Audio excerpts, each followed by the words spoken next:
Hello, my garden friends. How is everyone this morning? It's the 2nd of July. First time I've had a chance to come out to the front yard and do a little tour. I meant to do it at the end of June, but we got kind of busy. And also, Rick just pressure washed the front driveway and sidewalk, so everything looks nice and clean, especially for 4th of July weekend. But I just wanted to show you what's going on here and what's still hanging on. We're having 90-degree days and our humidity is in the 80s, and boy, that's awfully sticky and awfully uncomfortable to be outside working. But the marigolds are hanging on. I really wanted to trim these back and put in something else, but I just haven't had really the drive to do it. And the balsam that I planted in here and in the driveway have just, boy, they've hung on. They seem to be thriving in the heat. I even have a giant Japanese mustard behind it, and you can see it's gone to seed. It's the tallest thing out here. Look at those. Aren't they pretty? They're flowering. So anyway, going to my added little garden that I added over here by this telephone structure that nobody uses anymore. We all have cell phones, and that seems to be doing okay. I need to come out and deadhead, I think. But I was surprised that the wood has stayed upright. It's the bark of the oak trees that we had taken down about 4 years ago. But I also wanted to show you this crepe myrtle. Isn't this pretty? For those of you who are following me, you know that we cut it right back. You even saw Rick cutting it back the one day, and we take it right back to there, and it leaves out, and then it branches out, and then the branches bloom. And if you watched my backyard garden tour, was that yesterday or the day before, you saw that the little pup that came off the bottom of this, it actually it sends a root out, and it came up about 4 feet away, and I cut it off and tried to root it, and it took a couple years to take off, but boy, I mean, it's almost as tall as the mother plant here. So that's gorgeous, and I will occasionally take a branch off and take 2 or 3 and then stick them in a vase, and they hold for a few days.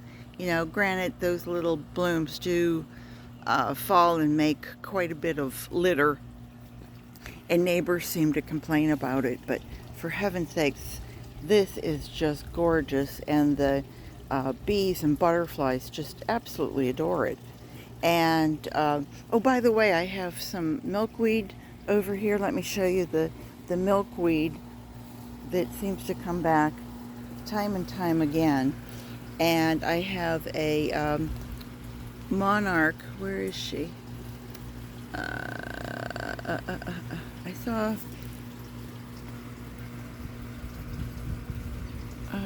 eggs. I know I saw eggs.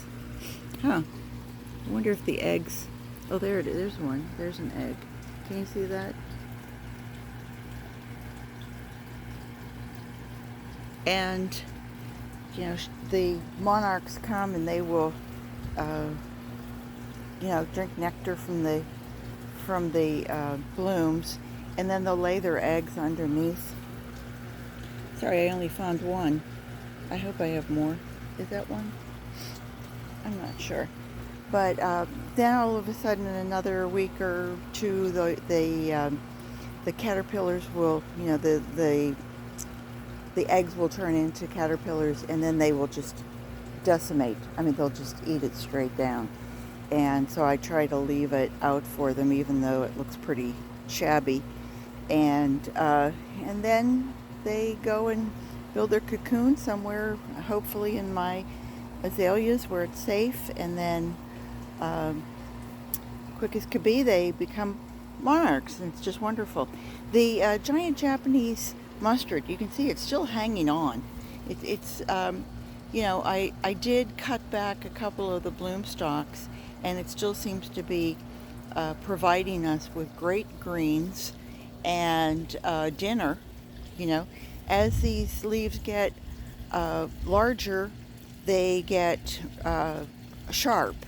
It's a wasabi flavor. When the leaves are very young, then they kind of just taste like any other greens or mustard or what have you. But boy, when they get to this stage, then they really have that wasabi flavor. And so I've kind of started pulling them up a little bit. I took one, you can see that back there, I took the whole plant out and chopped it up, and the worms got part of it and the compost got part of it, and that was kind of the end of that. My plants out here, the two arborvitaes, are growing very, very nicely. And this Wheeler mock orange, it's supposed to be a little dwarf mock orange. I had to trim it back. I think I did tell you a couple months ago that this whole plant fell forward and smashed the plant that was underneath. And so this plant was like higher than the spray head. And so I cut everything way back, and it looked kind of, I wasn't sure it was going to make it because we were getting hit with some really high heats. And then all of a sudden it seems to have flared out quite nicely and seems to be coming back in spite of the heat. I think because I have this big elm here behind me, that it gives it a little bit of shade. And so the azaleas, of course, you know, they're done blooming for the season, and this will be a green plant until next spring. And I have some other things blooming in here. The liriope sends off these beautiful little purple bloom heads that the bees and butterflies go after. And my blue days, I could probably use a bit of a cutback. The coleus grows like a weed here, and I've already taken off about I don't know, maybe a foot and a half, 2 feet. It was getting so high, and so I trimmed it back, and now it's starting to flower again, which again is great for the bees and butterflies. Pretty color, huh? I only planted these once several years ago, and they keep coming back, and so as they pop up, then I move them to where I want them. The liriope was just little tiny stems, you know, just a few, and it multiplies and multiplies. These are amaryllis, and you guys, if you watch, you saw these all bloom in March, April, and May, actually. And I didn't uproot these this year. I'm going to let them see, and I'm sure they will multiply. I have those on both sides. Pretty. The cosmos, this was my disappointment. I planted these seeds and I thought for sure that I would see these pretty cosmos blooms. I got great stems, lots of leafy structure, you know, a garden interest, but I was really hoping to get some blooms. I got one bloom so far, and it looks like maybe there's another one. The forget-me-nots was just one pot. If I do those again this next year, I will put those in the ground so that they have room to grow, room to spread. The salvia, of course, is a beast. It was one little plant a few years ago, and it just keeps coming back. I don't know if the seeds grow, the seeds germinate and just keep sending off more and more starts. The gardenia is hanging on. The gardenias bloom for us here in April, pretty much April, May, and that's about it. As soon as it gets really hot, then that's it. It becomes a green plant with very pretty leaves, very pretty color, as long as you can keep the chlorosis away from it.